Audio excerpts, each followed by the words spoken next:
This episode of the Party Loaded podcast is proudly sponsored by Audible.com.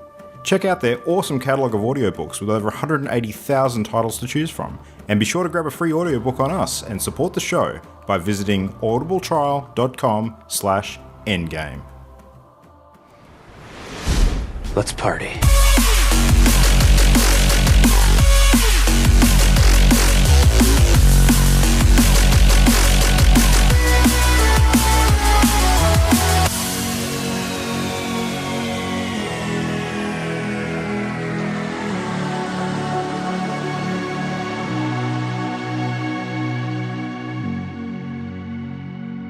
Star Wars Episode 8 next week. What character are you most looking forward to seeing the continuing story for? I'm looking forward to Porgs. Porgs?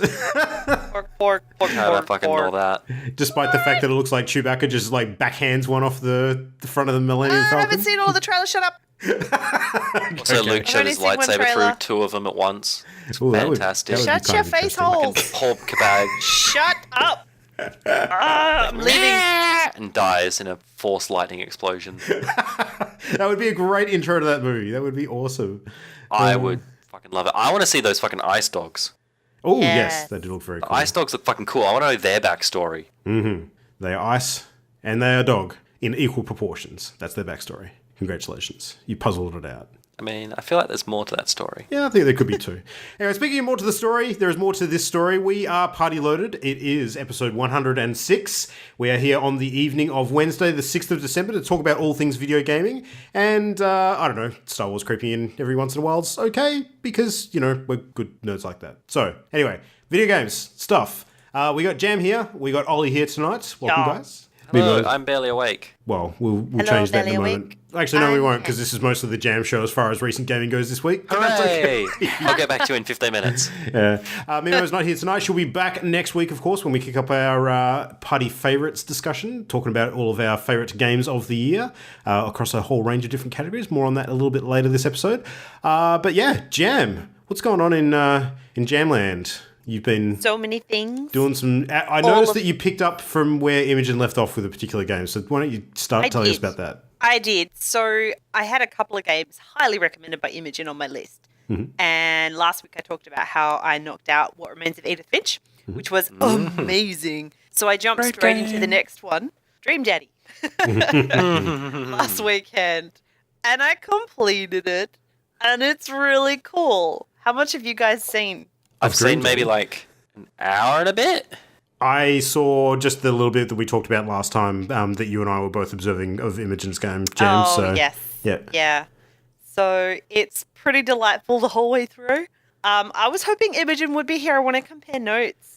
Well, all I really care about is your character. So Imogen had Buck Wild, of course, who is a horrific-looking dude. He was nightmare so scary. So what scary. did you go with, Jam? Did you actually go with someone that looked daddish? Well, I wanted someone who looked like Amanda, the daughter, but also ridiculously cute, like silly cute. So his name's Gilmore Darling. And he is young Gilmore from Critical Role. Oh my God. And he's fabulous. And it was really interesting because right at the very beginning, after I'd met all the dads for the first time, I was like, yeah, it's going to be Matt. I'm pretty sure it's going to be Matt. But then right towards the end, after I'd had 2 dates with each dad, Hugo the teacher and Damien the goth were very close runners. Mm-hmm. They'd caught way up. Unfortunately, their kids are shitbags. Mm. So it was Matt in the end. The barista. Which one's the Matt? Barista. Okay. He's got dreadies, and I helped him find his music. Mm. It was beautiful. It was just beautiful. It's just such a funny game, and it was so entertaining. And my sister found it very amusing coming in and checking up on where I was up to and what had happened with the daddy dating every now and then. So that's hilarious. That actually sounds exactly like a game that she might be willing to try. Yeah, I'll have to convince her. I just love every time the game's talking about young people, it's got youths with a capital Y in the text. It's so great. But yeah, it's pretty awesome. Yeah, that reminds me of that Steve Buscemi clip where he rocks up at the high school with the skateboard across his back and says, "Hello there, fellow kids," or something along those lines. It's hilarious. It's good fun. It's very entertaining. It's great for, a couple of hours of amusement. I was about to ask, so it's a couple hours long, is it? Oh, that's a good question. Let me check. It felt like a few-ish. Mm-hmm. So I've got 6 hours down, but I was away from my computer with it run for some of that. So maybe 4-ish to 5. Okay. So now that you've completed it and Imogen's completed it and we've talked about it a bit, do you think that this game, as popular as it's been in a short space of time, is potentially expandable, given that it's hit that level of success? No, I think they should just run sequels. Okay. With different character sets. Mm-hmm. Yeah. Change up the dating opportunities. Maybe they could flip it on its head and do mummies. Dream Daughter or something like that. And what? Not from the dating perspective, more from the parenting perspective. It's a dating game. Oh, the parenting components were really good. You have a really healthy relationship with your daughter. It's quite awesome. Even when she's going through some tough stuff, you help her out with it. And that was done really well. I appreciated that because it was a game about being a dad, not just dating dads. So yeah, it's neat. That was fun. And then I had this itch to try something else new because I'd been on a good roll. So in the Steam sales recently, I'd purchased the new South Park. Oh, yep. So I got that started and made my little character. Because you played all the way through Stick of Truth, didn't you? You finished that game. Oh yeah. That was fabulous. And I'm near the beginnings of this one. I've only just sort of left the house and started taking photos, like selfies. I can't even remember. You got to take selfies with people to get more followers, to get to improve the rep of your little superhero squad. It's the very beginning. But what I have done, and I'm being very careful to do, is take an expert deuce in every single toilet that I encounter. It's very important. It's very important. I want some goddamn achievement. Is it like Stick of Truth where you could literally pull the turd out and walk around with it as a weapon? It's a quick time. It's like a mini game event thing. There's like a something meter and a gas meter, and you got to hit these points along to get just the perfect. Yeah, it's stupid. It's so stupid, but it's so funny. Oh, I love it. So that's going to be fun. It's just going to be as fun as the first. I love it. Yeah. Did it actually port your character over from the first game? Because I remember reading something about if you change your gender from the first game to the second, that it actually challenges you on it or something. So maybe you can, but I played the first game on Xbox 360. Okay. And I've got this one on PC, so no luck for me. My kid looks relatively gender neutral. Mm-hmm. I haven't decided how I'm going to answer the gender question yet. Oh, can you answer it later? Yeah, it's not at the very beginning. My difficulty level's relatively easy. It's a little Caucasian kid. No. Yeah, I'm looking forward to playing more. Those games are always good fun. Yeah. How many hours was the first game? Do you remember? Is it like a 15-hour-ish game or? It was quite a bit. It was pretty decent. Okay. Yeah, I'd say at least that. There's just so much to do. I also didn't sort of push straight through the story. I went, everywhere that I could. I keep saying that because it's great fun. That's just what it is. It's just about laughing and taking the piss and enjoying all the obscure references, which I don't know a fraction. Oh my God, I have not seen that many seasons. It's been going for 20 odd now? Oh, it's been ridiculous. I got caught out a couple of times the other day, on a similar topic. Someone had a couple of quips, and I was just like, what the hell is that from? They're like, don't you get that? That's a Simpsons reference. And I'm just like, at that point I realized that I'd probably seen less Simpsons that existed than there actually was in existence now. So, given how many seasons there's been, and that was a just a few startling realization, I must say. Yeah, it's surprising. Yeah. I'm sure I'm going to miss so many of the references. But in the first game, even though I'd only watched, the first maybe 3-ish, 4-ish seasons of South Park back in the day, I picked up on a lot of them. So all the classics were there. So I'm just hoping they keep up with that balance. So there's me going, oh, I remember that episode every now and then. Yeah. And it's good fun. And then yesterday, thanks to an issue with my hot water system, I found myself with some time at home. And so when you say issue, you mean your water system got infested by a hive of wasps? Oh God, sabotage! Who the fuck did that happen sabotage. I don't know. Me apparently it's bullshit. I think it worked out. Yeah. I found myself with some extra time and I jumped onto our friend's Sky Factory 3 server with Minecraft, and holy shit, you guys need to see it. The amount of work they've done is, I can't even comprehend it. There is this massive area of inventory drawers, and you can jump on one panel to access anything in the master inventory. Oh. You just type it in, pull it out. It's insane. There are these pipes running everywhere because they're strategically placed master in chests. So if you're getting full of, whatever you're harvesting or slaughtering or whatever, you walk up to them and you just dump stuff in there and it automatically shunts it through to master inventory and pops it in the correct drawer. It's insane.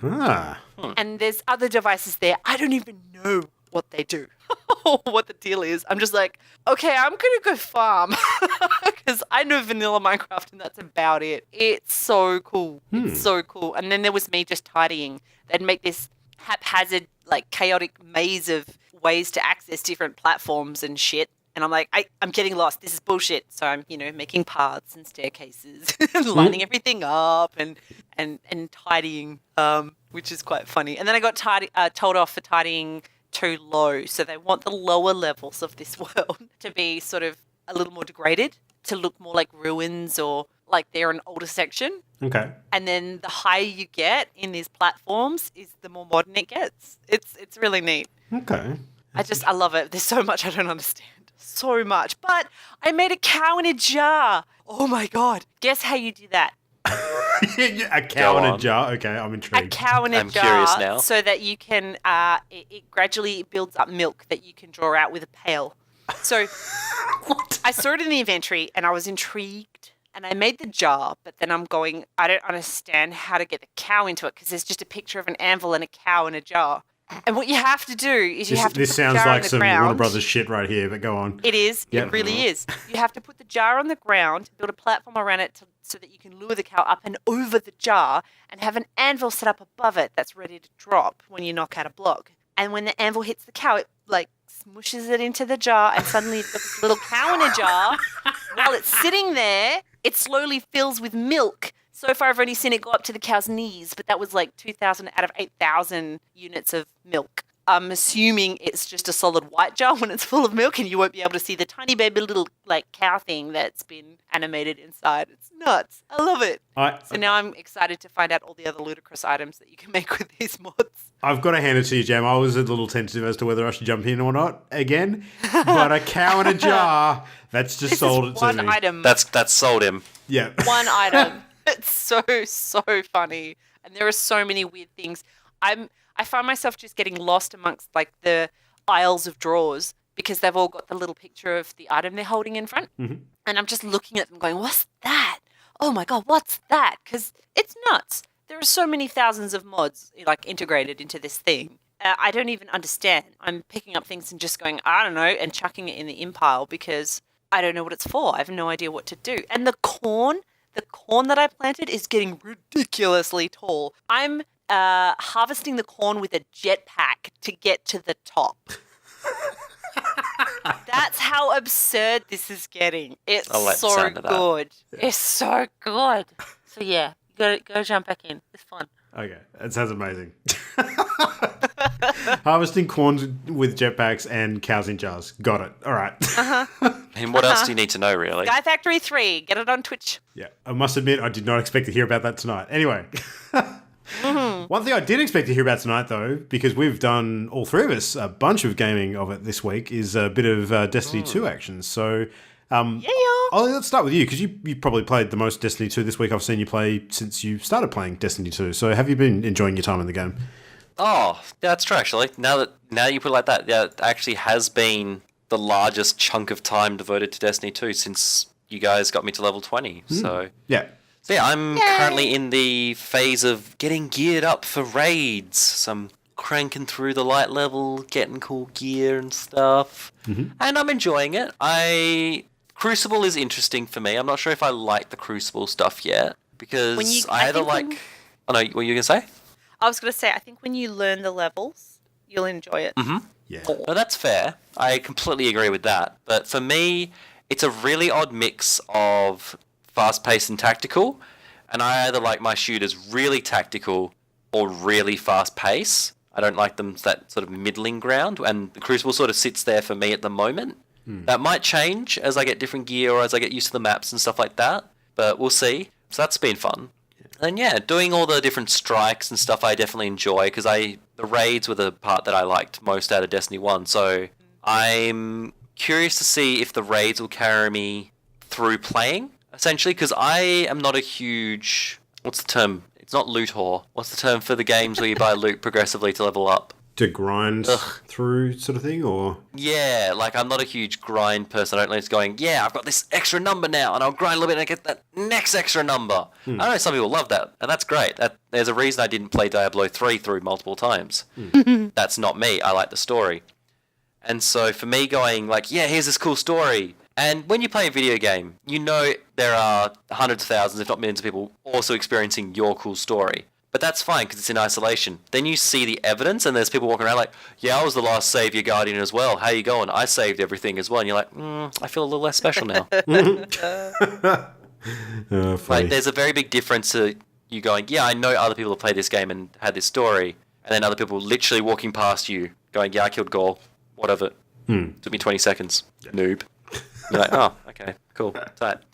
So yeah, that's one of the reasons I'm not a huge fan of MMOs, but the FPS side so far has been carrying me through because I'm definitely more of an FPS person. So yeah, it's a mixed bag so far, but with positives. Yeah. It's not been a mixed bag with negatives, it's been a mixed bag with positives, and I've been liking what I've been playing. But if this was a single player game, I would have stopped playing a while ago, put it that way. Yeah, I think it's been interesting seeing Bungie's sort of tone on how they expect to market Destiny, actually, because when they first launched Destiny 2, a lot of the narrative that they were sort of giving out in their sort of press statements and that kind of thing was around the whole, you know, expecting players to come and play a whole bunch of it and then sort of take a break and then come back for expansions and new content. But we've seen a bit of a tonal shift this week where they actually want this to be more of an ongoing permanent hobby for people. So... And if that is in fact their goal, I think it's a lofty goal, but if they actually strive for it, that's probably going to be a good thing for the players regardless, because more consistent content drops, even if they're not as big, is probably better to keep people's interest maintained. Just, less stuff on a more regular basis as opposed to more stuff on a less regular basis. So, yeah. Regular small meals as opposed to binge eating. Yeah, exactly. Yeah, which is kind of cool. So, Jam, you're a little ahead of me in terms of level and stuff. How have you been enjoying it this week? Anything new and interesting, or have you just been hanging out for expansion stuff? Well, right before Curse of Osiris hit this morning, I was on 299 Light, and it felt a little repetitive, the stuff I was logging on to do each week. But it was nice jumping on for an hour or so before this podcast and checking out the new planet, Mercury. And I think I'm now level 22 and a half. I've worked through a bunch of the new story. I'm up to... Where am I up to? It seems to alternate between stuff on Mercury and stuff on each of the other planets. So I've done a few of the other planets. I like that, actually. I think that's a good way to go. Yeah, well, it's opening up some new areas on these other planets too, or in some instances, which is exciting, if it means that they're going to be available more. Yeah. Yeah, it's pretty good. Some of the loot drops I've got are interesting. I jumped up to 303 or 304. Hey, nice. Just after an hour or so of play, yeah, because I had some neat drops. I got an ornament for Wings of Sacred Dawn, which was cool. It's not quite as gaudy now, which I appreciate. So for those playing at home, ornaments are essentially alternate skins for some of the exotic items? Yeah. Yeah. And I'm keen to see more about it. It was nice having, at one point you get an image of Mercury as it was before it got messed up by Vex, and it's quite lovely. Yeah. I hope we get to revisit that. I think the call that you made when I was looking at the same thing, that it reminded you a lot of No Man's Sky planet, was pretty accurate. So it just immediately I went, oh, this could have been one of those planets I landed on in No Man's Sky. Just it was the rolling hills and the pretty foliage. So I'm looking forward to doing more. I have not seen the strike yet, but I've heard it's quite gorgeous. I'm hoping the strike is where you get to see some more pretty stuff. The infinite forest is really interesting. Yeah, I don't know how much more I should say. Yeah, I'm hearing a lot of names that I don't recognise. Yeah.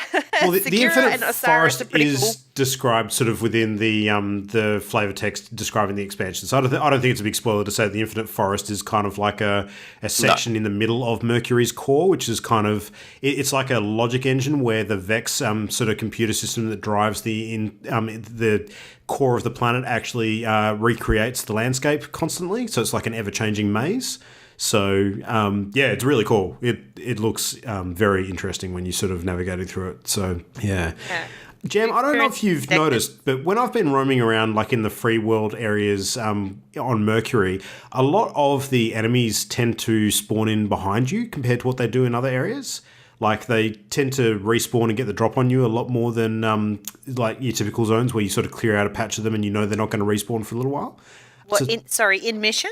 Both, yeah. I've been finding it in both. It's been quite interesting, actually. It's added a different level of challenge because you have to watch your back a lot more than you used to. I haven't noticed. I mean, there's a lot of big open areas. I find that when there's a spawn event, it happens in multiple locations in that region. So if you're moved up into the middle of it, they're going to be behind you. But I don't think I've doubled back very much. Okay. Interesting. So, yeah, I haven't noticed. Yeah. No, the thing that caught me by surprise, which I thought was very, very cool, is you do get an early glimpse of potentially one of the big bads that you're going to fight later in the expansion. And that thing looked amazing. So I'm really looking forward to coming up against that. Yeah. Yeah, that was very cool. Very interesting. Good to see new character models in that game from time to time rather than fighting just the same stuff. So, yeah. Yeah, it's neat. I like that bit. Yeah, looking forward to that. Well, sort of speaking of all the new Curse of Osiris stuff, last week we spoke briefly about the short spurt of Destiny controversy around the leveling up stuff and how Bungie was going to address that publicly by sort of talking about some of the plans for the game. Without going into too much detail, they did actually put up a large blog post which sort of covered off a few things. And timed with the expansion Curse of Osiris launch today, there's a few things we can look forward to over the next month. They're going to be adding some new weapons to the game called Masterwork weapons, which sound quite intriguing. So they're going to be weapons that actually like track different stats, so you'll be able to track your kills and things like that. And they'll have like random improvement rolls on them, which is cool. They're tuning different areas of the game too. One of the big things they're doing is making the vendors in the game a little bit more useful and giving them some different equipment that you actually might want to purchase after you've completed the game, which at the moment they kind of serve a purpose while you're leveling up through the story, and then after that point you kind of don't go back to a lot of them. So that was quite cool. Just different bits and pieces. There's going to be more ways to spend your currency and things like that, and combining all of that with the expansion. I think they've made some good changes. So yeah, I have some feedback about one change that I don't like. Yeah, no, I think you've got a good point about this one too. Go ahead. So you can now visit Raoul, the Cryptarch in the tower, and purchase legendary engrams from him. Mm-hmm. The problem is the way it's been designed, it's not immediately apparent at a glance that you're purchasing. So if you walk up to him and you decrypt a legendary engram, and it pops up with the thing, and then the screen shows up again and there's another legendary engram symbol there, and you click on it, you're actually potentially purchasing it with your legendary shards. I'm pretty sure I accidentally purchased one earlier because my legendary shards are much lower than they should be. So, I don't know. It's awkward. It's a little confusing. It's not immediately apparent. I don't like how they've done it.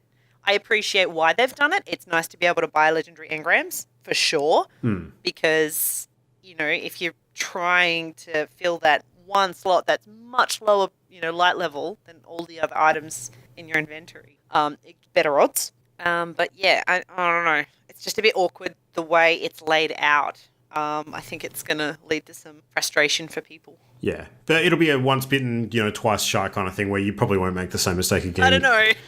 I'll forget next week and do it again. Really? Okay. The only reason I haven't done it twice, I think, is because I'm so low on legendary shards. Yeah. So low. Yeah, that's fair. No, there is one other change that's coming to one of the vendors. I can't remember which one. It might be Xur actually. Where you'll be able to every week purchase what's called a fated engram from him, which basically is a non-duplicate exotic. So you'll be able to pay a whole bunch of legendary shards, get an exotic from him, but it will be one that you don't have already, so you can fill out your collection a little bit. Ooh, yeah, I like that. I think that's really cool, actually. There'll be definitely players sort of chasing a particular item, and this will help them get it. Yeah. So, yeah, all good changes for Destiny. I'm very excited to be playing it right now, so I'll probably be playing it later tonight once we're done recording the show. So also, Shaxx is still my favourite. Love you, Shaxx. Yeah, he's good. Because I'm his favourite. Mm-hmm. Of course you are. Not you guys, just me. Of course not. Well, kicking into the news proper this week, I was super excited about a big announcement that got made a little bit, yeah. a couple of days ago. Slightly. So, yeah, I mean, being excited. being a Nintendo kid and a big fan of the old NES and SNES days, where I sort of grew up into video gaming. One of my favorite franchises from back during that time, of course, was Megaman, and Capcom held the Megaman 30th anniversary stream earlier this week, where they talked about big plans for the franchise and a few things that are coming up in the works. Now, we kind of expected that there might be some announcements of ports of old Mega Man games, but they surprised everybody by announcing that Mega Man 11 is actually coming out next year in 2018. So for anyone who's not aware, like Mega Man kind of split into two different sort of streams of games. There was the original Mega Man games, which were kind of your original sort of very basic, 2D platformers up against... Mega Man was usually fighting against Dr. Wily. He was kind of the key antagonist during those games. And then you had the Mega Man X series, which are the more modern-looking graphics, and he's fighting against Sigma, who's kind of like this robotic sort of AI entity. So this one's sort of going back to the original series, and but this one is going to be coming out on Switch, PlayStation 4, Windows PC, and Xbox One. So being able to play a new Mega Man game on the Switch in 2018 is an idea that fills me with a lot of joy. I'm really looking forward to that. So, and there's a bit of a trailer that launched for it as well. A lot of people have commented that it looks very, very Mighty Number 9-ish, which doesn't surprise me at all because Mighty Number 9 was trying to capture the Mega Man feel and modernizing it somewhat. So the fact that they look similar is not, uncanny at all. But Mega Man will undoubtedly do it better because from all reports, Mighty Number 9 did not. So, yeah, be cool. Did either of you ever play any of the Mega Man games when you were younger? Is that something you got into, or have you sort of just known about them from afar? Shaking my head. Really? Wow. Nope. Honestly surprised by that. You should give them a go. They're really fun platformers. So I'm sure they are. I was probably just a bit young when they came out. Yeah, well, I mean, they've got the ports of the older games too. Like one of the other things they announced is that Mega Man X 1 to 8 is coming to PC, PS4, Switch, and Xbox One soon as well. So it's going to be ports of those games. And in addition to that, the Mega Man Legacy Collection 1 and 2 are going to bring the entire series, the entire original series, to Nintendo Switch as well. So when Mega Man 11 launches, you'll literally have all 11 Mega Man games available on that one console, which is kick-ass. So, yeah, Mega Man, super I'm good. excited for you. Get on board. It's good. You should check it out. I think it's great. I'm sure it is, but time, lots of games, that sort of stuff. Well, that's bringing out more stuff in other games. Yeah, I mean that's one of the beauties. These games aren't super long. If you platform at all and you can navigate your way through one of those games, you probably get a few hours entertainment out of it. But it's not like a giant RPG or anything like that. So, yeah, but it's good. It's good. Fair enough. Speaking of games that aren't very big, Super Hot. It's got an expansion coming out. Oh, hot. That surprised the shit out of me. I'm surprised, but also happy in that I really liked Super Hot. It was one of the most innovative game mechanics I played in a very long time. Jam, did you end up playing this game? I know, Luke, you played a little bit of it. I didn't finish it. No, the other way around. Jam did, I didn't. Around. You actually bought it for me and I still haven't played it yet because I'm a terrible person. So... I will get to it. Actually, this may actually kick me into gear to play it. So, yeah. shaking my head very slowly at you. So yeah, there's an expansion coming out called Mind Control Delete, and that is a standalone expansion, which is interesting. And they've gone the roguelike route for this one. So apparently, as the challenges get harder, you get more powerful. So I guess the challenges stay the same difficulty if you're getting more powerful as the challenge go on. That's just me. So yeah, apparently there'll be new abilities, new playable characters, some different enemies, probably some more weapons. Actually, I think I spotted a couple more weapons in the trailer. There is a trailer out, by the way. Go watch it. It's like a whole minute. So yeah, I'm excited. Like I said, I thoroughly enjoyed the original Superhot game. I really want to play it in VR so I can vomit in slow motion. That would be fantastic. Hell yeah, vomit and bomb time. That'd be great. Yeah, bomb time. So no, Jan, I recommend we pick it up. I won't buy it for Luke until he finishes playing the first one. That's fair. Because he's a terrible person. Hang on. Does that mean if I do finish it, you'll buy it for me? Maybe. Okay. I'm happy to do that. Wow. We had some other exciting news for some little games, some little Aussie games. Annapurna Interactive have announced that Gargoa is getting released December 14, next week, which is awesome because since Luke played it and I didn't at PAX, I've been kicking myself for not going back and playing it. Mm-hmm. It's the little sort of puzzle game on... it is coming out on PC. It looks like it would be a good one for iOS. I can understand why you'd want to play it on a tablet, where you have sort of a comic book style little panels, but you can manipulate the images to unlock new avenues of getting to new content. I don't even know how to describe it in a few words. It's just really neat. Yeah, it's a really tricky. Sure as fuck. It's a picture tiles slider puzzle game. It's It's really that was an cool. interesting description.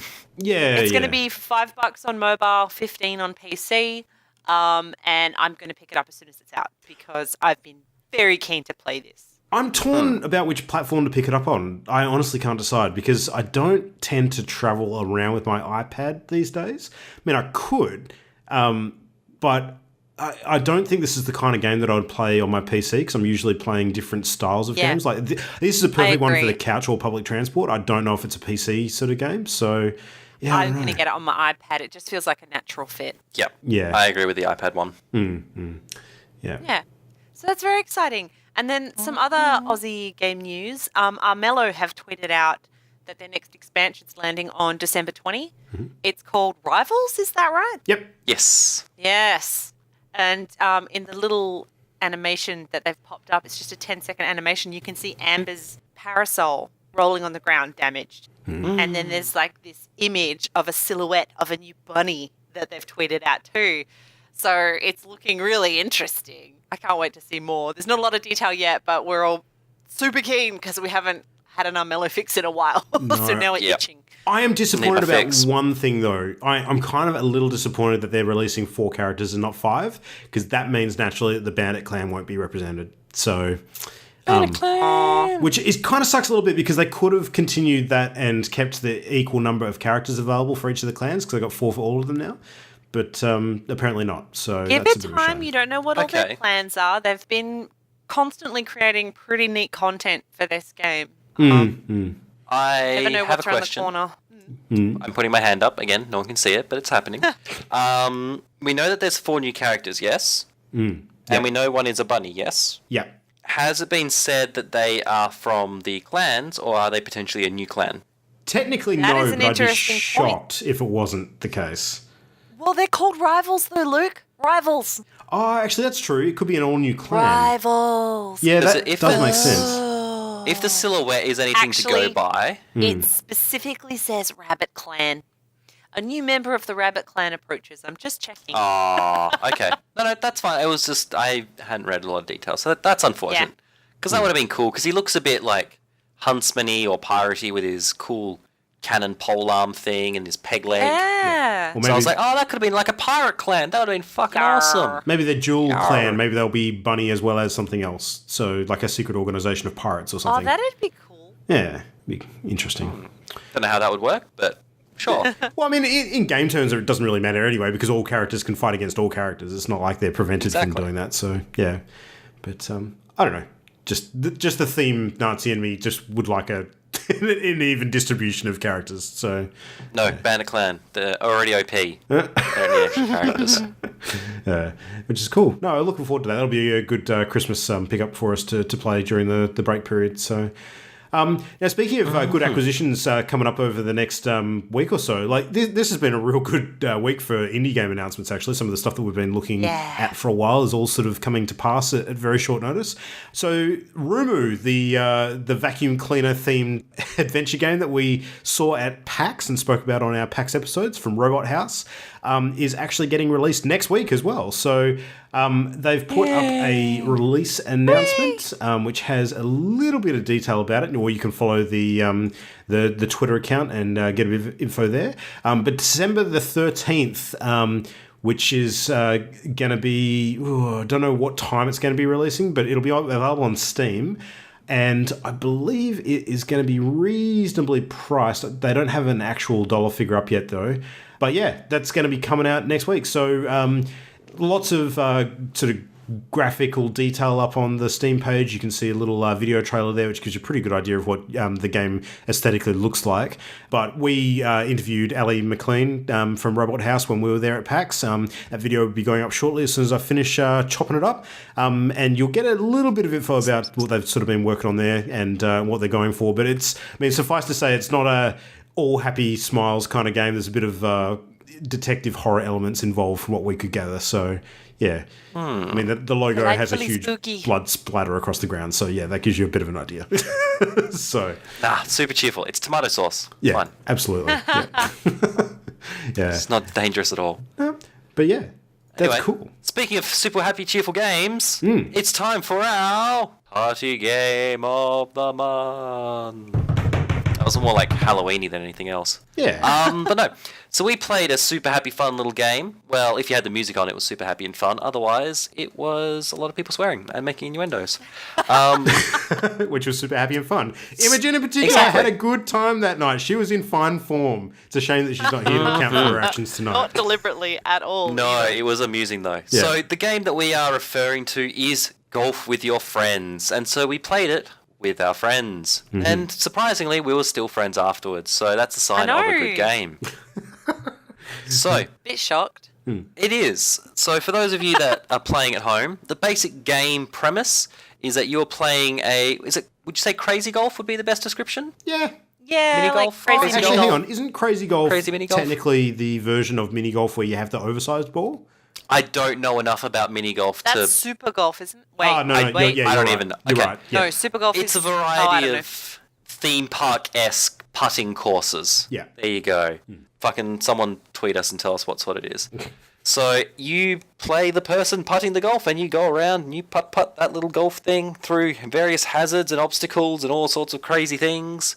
And it's the regular golfing rules. There are some very cool different alterations you can do once you're, bit blasé with the traditional golfing style. You can mix things up and you can have various modifiers and stuff. So you can have, for example, you can jump, you can turn collision on and off.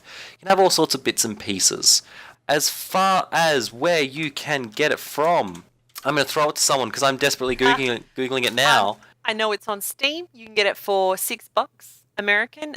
It is currently early access, but they are creating content. Apparently, according to their blog, they're working on a level editor so that people can craft their own monstrosities because it can get very convoluted in these games. You can use water to float and all sorts of weird and wonderful things. But they've also just released the Christmas content. So if you play over Christmas, they haven't said when it will end, but you can unlock some Christmas-themed stuff, including little hats and little trails for your ball. It's so cute.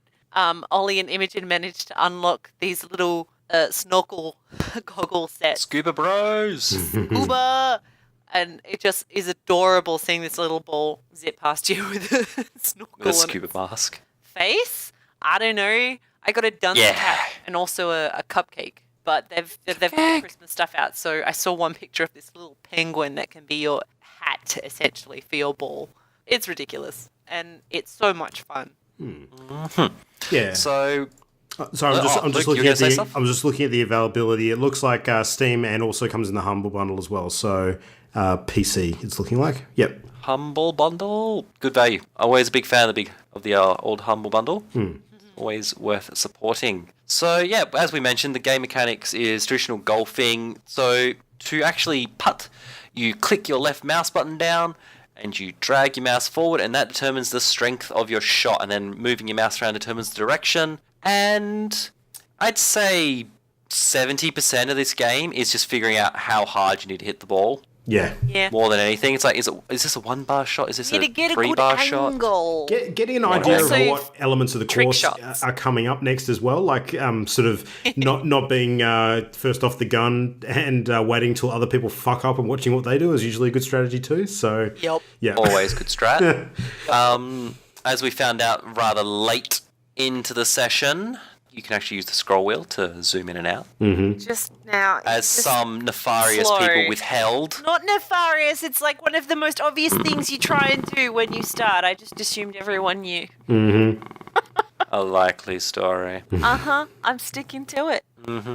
So yeah, so you can scroll, and like Luke said, knowing the elements of the map coming up is pretty important, and that allows you to know the elements of the map quite well.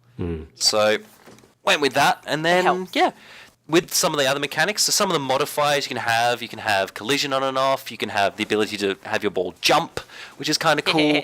You can have different power-ups. So I believe there was power-ups that we haven't tried these out, but I've seen them mentioned in rumoured circles, as well as different ball shapes, because, we didn't have enough fun time swearing and stuffing up that we needed to make it even harder. I wanted to try random ball shapes, but... No, it's terrible. It's a terrible modifier.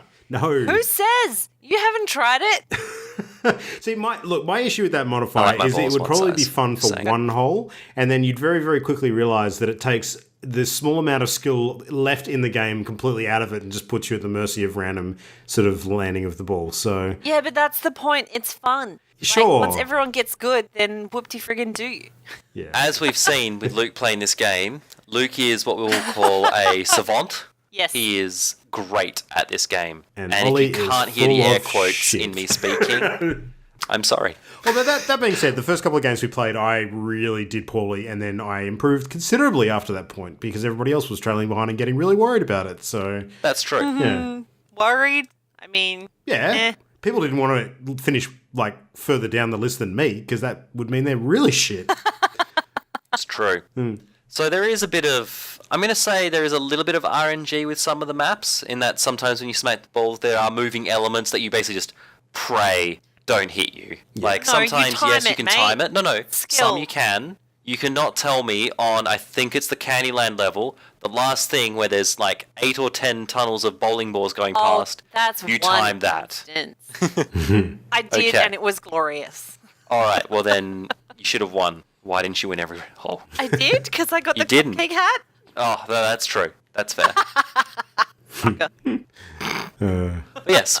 I should mention the setting and the art style. So this game is the happiest fucking thing going around. The music is sickeningly happy shopping center music. Ugh. Kids store happy music. So of course I had it on the whole time. But no, I really like the aesthetic. The aesthetic isn't super photorealistic, but it's not full cartoon. It's that sort of middling stylized graphics. It's Overwatchy. It works really well. Sort of minimalist. It's nowhere near that polished. It's very basic sort of 3D landscape kind of graphics. Yeah. I mean, it's rendered nicely. The textures are not too bad. So, yeah. It's a nice looking game, and for what it is, I don't think it needs more. Agreed. I feel like it's a good medium to have. Yeah. So, yeah, I thoroughly liked it for that. The key component that makes it enjoyable in my mind is the challenge, the way they can add these really obscure little gimmicks to the course that you have to take advantage of if you want to get the hole in one, or if you want to get from one platform to another without falling into a chasm or something. It's actually really unusually different. There's quite a bit of variety they introduced to the tracks. One shot in Candyland, you can be launching your ball off a ramp to try and shoot through the hole of a giant donut to shortcut to the track on the other side. But if you go, too far, you'll bounce out and have to reset back where you started the shot. So yeah, it's interesting seeing everyone sitting in one spot at the start and then suddenly split in various directions because everyone's trying to find like a neat shortcut or a trick way to get to the end the quickest. As far as the course layouts go, it actually, like in terms of the skill versus knowledge of the terrain impact goes, it reminded me a lot of how you go when you play a Mario Kart course for the first time. So if you actually know the layout and what's coming, you can focus on, anticipating the next bits that are going to come up and shortcuts and tips and tricks to really get ahead. But when you don't know, you kind of just drive as best you can and, hope that you don't fuck up. So it's very similar to that. You jump the hill blind. Yeah, and then exactly. You go, oh, well, shit. I have no doubt that if we stuck with the same courses and played them a little bit more repetitively and we sort of knew what was coming up, then it would take a bit more of the skill into account when it came to anticipating your shots. So, yeah. I, however, am looking forward to Level Editor because I want to see what weird and wacky levels the community can create. I think that would be sweet because then you just have terrified by that. I don't know of any other golf game that has a level editor. Like, I cannot think of a single one off the top of my head. So I want to say Golf It maybe does. Okay, interesting. It sounds like a great feature for a game like that. That's really cool. But I know one of the golf games can have procedurally generated maps. Okay. Which is terrifying. Wow. Yeah, that would be interesting. Especially with some of the weird and wacky mechanics on these ones. But I don't know if it's good, but that's just something I've heard. Yeah. So I do like the fact as well that you have a 12-stroke limit, and if you hit that limit, you automatically get 14 points as opposed to 12 because you sort of cap out. Luke may have found this out. I found it out after other people, but I definitely found it out. So, yeah. No, it was not too bad. There are certain holes where you just get yourself into a position where you just like, you get angry. You go on tilt and you just fuck up your score. So it stops you from going on for too long. There are some very difficult shots. Yeah. There are. To be fair. Oh my God. You're just like, well, this is going to be, I'll just keep trying till I die because it sort of comes down to, it more comes down to luck because if you don't roll and, start your next shot from a particular position, then you're wasting shots trying to just line it up again. Yeah. But that's on the very difficult levels, and there's less of that than there is of all the other fun mucking around stuff. But it's pretty neat. I mean, it's in early access. It's from Blacklight Interactive, and they're a small studio, so they've just knocked this up for fun, and it's getting all of this attention. And yeah, they're slowly generating all this cool content. So I think the pirate-themed level set, there's 5 or 6 different sets of 18 holes at the moment, so it's quite substantial. 7, I believe I counted. 7? Yeah. That's all right. It's a decent amount of content, and when you add in the customization for all the little challenging bits and pieces, that's a lot of replayability. We had so much fun playing with, I think, 5 people. I would love to see it with, I think it can it support up to 16? Oh, God, that'd remembering be that terrifying. incorrectly. I think it's 8 or 16. Can you imagine if you played that many people and had bumper balls as well, like collision? No. That'd be amazing. So what I used to do, what I did in the one round that we had collisions on, was I'd try and get out in front first, and then I'd just sit there and wait until people booped me closer and closer to the flag. It was great. The coolest. Yeah. So yeah, I guess individual thoughts. We all seem to have enjoyed it a lot. It is early access, and so there are some minor bits and pieces that could do with a bit more spit and polish, but I think overall they've done a very, very good job with it. So yeah. Early access aside, for what it is, I thought it was fine. Yeah. It's 12-player multiplayer, and this says 6 levels, 18 holes each, 108 holes total. You can have private servers set up with a password and invite only. And that worked very really smoothly. So you can play, you can play with your friends, except when people kept dumping back out to change their little hats. Ugh. Yeah, that's true. That was annoying. Yeah. That was you guys, though. That's not the game. Yeah, but I mean, being able to customize your thing while you're waiting for the game to start seems like the sensible way to work that UI, as opposed to having to dump yourself out of the game. There. It's a preloading thing, so it's less assets for them to load for the server side. It's still annoying. Yeah, I really like it. It's well worth the $6 US if you've got friends to play it with, and I think there's quite a few public servers up that people invite others to jump into for fun too. It's good for a laugh. How long would you say 18 holes typically took us with 5 players? 20 to 25 minutes, maybe? Yeah, about half hour. Yeah. So it's a really nice like pickup game when you're waiting for someone to jump on another game, or you just want to pass a short space of time with some friends. It was great. I hope more of our friends pick it up. So Evening of drinking games. Oh, that would be amazing. Yeah. The fact that it's so cheap, I think, really does count in its favour as well. Yeah. You effectively get what you pay for. And, for sure. And I, at that price, I think it was pretty good. I mean, this kind of game for me is generally not my thing at all. Like, I don't actually remember the last time I played a golf game. It was probably Mario Golf, for fuck's sake. But yeah, it was a long time ago. So I normally would never buy this kind of game, and I would certainly never play it on my own. But playing it with people does make it quite a fun ride. So and playing it with Imogen is the freaking best. That's true. She did add a lot of value. She inadvertently says so many double entendres. Yeah. It's the best. Great. We broke her when she realised what she'd said. I can't even remember what it was. It's probably something we shouldn't repeat. Something to do with a rim shot, holes, I'm sure. So rimming. Yeah. I think that was you. I got no Not idea. use this word. Anyway, Sure. it's great. It's rife. It's good for a laugh. So much swearing. Just, I'm so bad at that sort of game. Because you think you've lined it up and it's perfect, and then you realise you've smacked it way too hard. There you go. Yeah, it's good fun. It's really good fun. Highly recommend if you're looking for a fun. So there you go. Online Golf with your party game friends. 3 thumbs up and a ghost thumbs up from Imogen. There you go. Oh, yeah. All right, so now it's time to randomly generate the next party game of the month. I'm going to throw it to Jam. What are the rules for the party game of the month? Oh, shit. Most because I know Luke knows them. Yeah. Okay, we want something that's predominantly available online on PC if possible, with multiplayer online supported if it's multiplayer, because that just makes it easier for us to acquire and use because we all have PC. Is that right? Yeah, multiplayer is preferable. It doesn't have to be, but yeah. It doesn't have to be a multiplayer just not game. console exclusives, I think it was. Well, Yeah. not couch co-op if possible, because it's harder for us to sort of all get in a room together unless we're playing D&D. I forget the other ones. We want to be able to get through the content relatively quickly in 6-ish hours to get a good feel of it. So no 40-hour, prologue, 60-hour gameplay.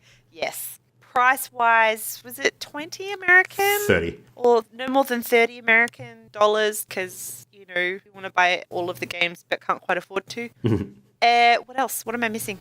That's pretty much it. So just give us your recommendation via email or Facebook or on the Twitters. And yeah, we add it to the list and it gets sort of bundled in with the others that we randomly select from every month. So It's getting a bit large. I may or may not have added a few. We should see if we can smash out like a fortnightly game of the fortnight to whittle it down a bit. Should I not do this one? Because I've got a lot of ones added there. I can roll it up.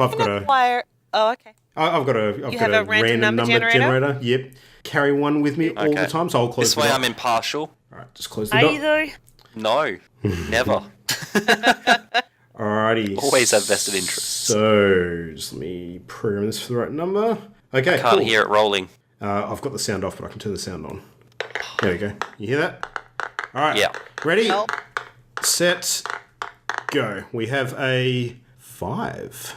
Gang Beasts, great Gang choice. Beasts. Hurrah! That's Good been on there for a little while choice now. there. Yeah. Oh my god, get it, guys. I want to play. I already do. I want to play. Already I own think it. I already have it installed. All right, Jam, so this is your pick, so tell us all about Gang Beasts, which is going to be our January party game of the month. Go for it. Okay, but I'm opening the page and it's being slow. I have actually seen a bit on this game lately, because apparently it's been early access for a while and actually just properly released. So, from what I understand. Yeah. I did not even realise. It still says early access in Steam, so it's currently $20 American. Well, maybe it's got a release date coming up. It's a fun little multiplayer party game where you sort of melee each other on these weird levels, but also you can pick each other up and throw you off ledges. So that's what I'm most looking forward to. The environments are like crazy and hazardous, and It looks like so this is one where the online multiplayer is not quite 100% yet. There we go. We'll figure it out. Multiplayer Brawler Gang Beast is coming to PlayStation 4 on 12th of December, so it's actually out next week. Holy shit. Good timing. Oh, wow. Nice. Okay, but I own it in Steam. Yeah, so it's probably just going from early access to full release next week. So. Yeah. So your little gummy dude runs around punching other gummy dudes and throwing them off suspended scaffolds and stuff. It just looks like nuts fun, silly fun. It's another one we're going to be swearing at each other for, ever. Yeah. Just a regular night. Yeah. Oh, sounds good.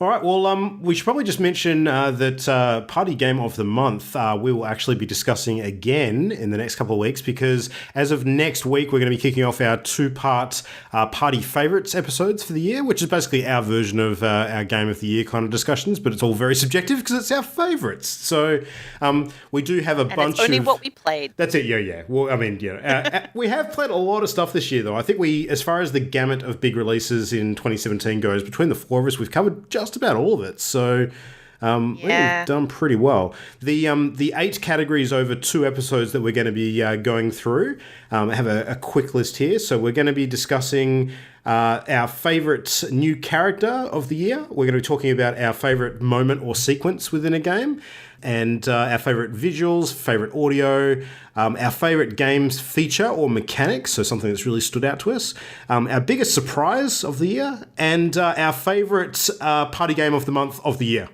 It's also a category we do too, so our favourite 2017 party game of the month, and of course our favourite game of the year, which we'll all be talking about what our personal picks for 2017, the year of massive gaming success. Yeah, it's going to be a hard one. Oh, it's going to be nuts. And man, it's funny actually, like I thought all of the big releases were out of the way, and then just after all the news that we've gotten this week with all these cool indies that we've been waiting on, it's just like December stood up and said, fucking hold my beer, we're not done yet. So I got to squeeze in some of these games before our chat in case they're suddenly my favourite. Yeah, that's good.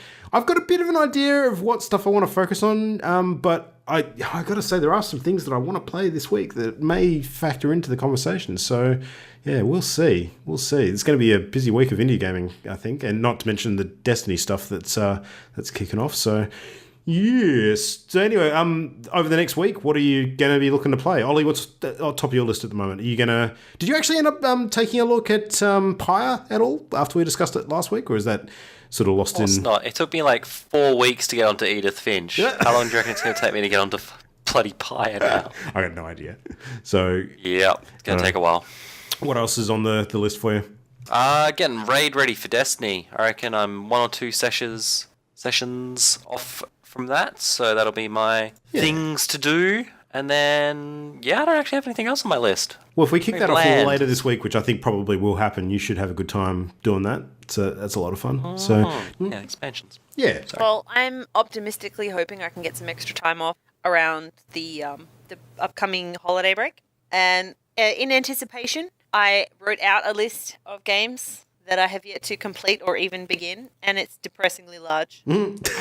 So I guess I'll see what I can knock out. I mean, Curse of Osiris is going to be a big part of the next week, but hopefully I can squeeze in a couple of little games. Like I still want to play Night in the Woods, and a bunch of, I don't know. Any given day, I'll change my mind. Now I've got to add, I'm going to be playing Gorgoa when it's out. Yep. I've got to play some more Armello when that's out. Rumu when that's out. Oh my gosh. Yeah. The list's just going to grow. A lot of stuff. At least we don't have to worry about Armello for another week after that yet. So, yeah. But 2 days' time from our recording tonight, the Game Awards will be on, of course. So by the time you're listening to this, they probably will have already been done and all the winners announced. So I'm looking forward to actually watching the production. There's a whole bunch of presenters that have been announced, which I'm really looking forward to seeing. So Norman Reedus is going to be there presenting, Guillermo del Toro, Felicia Day, Kojima, of course, is going to be back doing some stuff. So we might see some new footage for Death Stranding. That could be interesting. But yeah, no, it'll be good to see what we've predicted and what actually comes to pass, and maybe some cool new game announcements. So it's going to be a good week. Looking forward to it. And we'll talk all about the stuff that comes out of that when we do next week's episode, I expect. So there you go. But all right. Well, let's sign off and go shoot some some Vexies. I'm keen to get some more Destiny in before we go to bed. So thank you everybody for listening. I hope you enjoyed the show, and we'll see you again for some more fun and our party favourites next week. But until then, good night. Ta-ra. The Party Loaded podcast is a Channel Endgame production. For this and more great gaming content, bookmark channelendgame.com.